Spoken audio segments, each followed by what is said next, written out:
So I went into partnership with a gentleman who I knew in my village. So we sort of joined this practice, and within a year I had an opportunity to go in for a competition for the Creek Golf Club.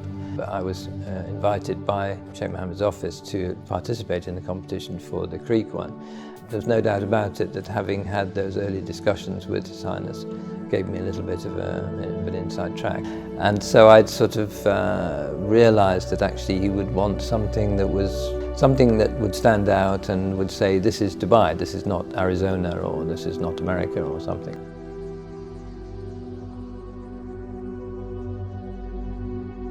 The idea really was that I wanted something that looked like a Dhow from whichever way you looked at it, and that's actually quite, if you only have one building, if you like, or one element structurally, then that's quite difficult, because obviously from one direction it looks just like a sort of end-on version. So taking these three elements and wrapping them around each other was quite important. And when I had the perspectives done of the project, I just felt it looked too similar to Sydney Opera House. Sydney Opera House has obviously curved shapes, whereas I was very clear that every surface and every line had to be flat and straight rather than curving.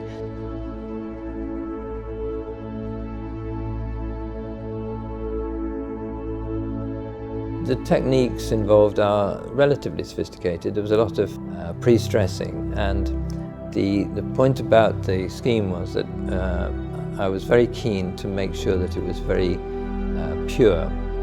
We involved some structural engineers from Australia, Bonacci Winwood, and they were specialists in precast and pre-tension work.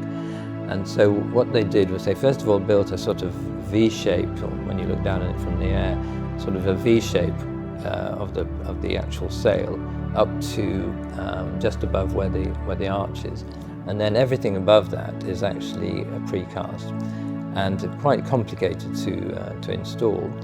But part of the benefit of that was that the structure itself had some sort of visible presence, shall we say. So when you look at a sail on a real Dhow, it's made of canvas, and the canvas has to be sewn, and the sewing has to have stitches.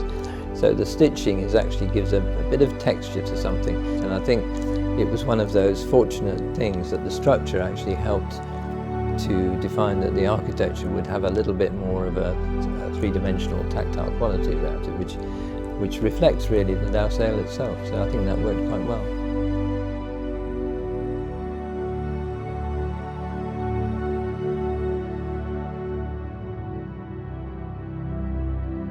So I commissioned this model, which cost me £100, and a model maker made it overnight, and it was probably the most important £100 that I've ever invested in my time. And fortunately won the competition. So then that brought me back to Dubai very quickly after that. So in 1989 I founded Godwin Austen Johnson in the UK, and in 1990 I was back here without expecting to be with the golf club. And then from that obviously picked up new work.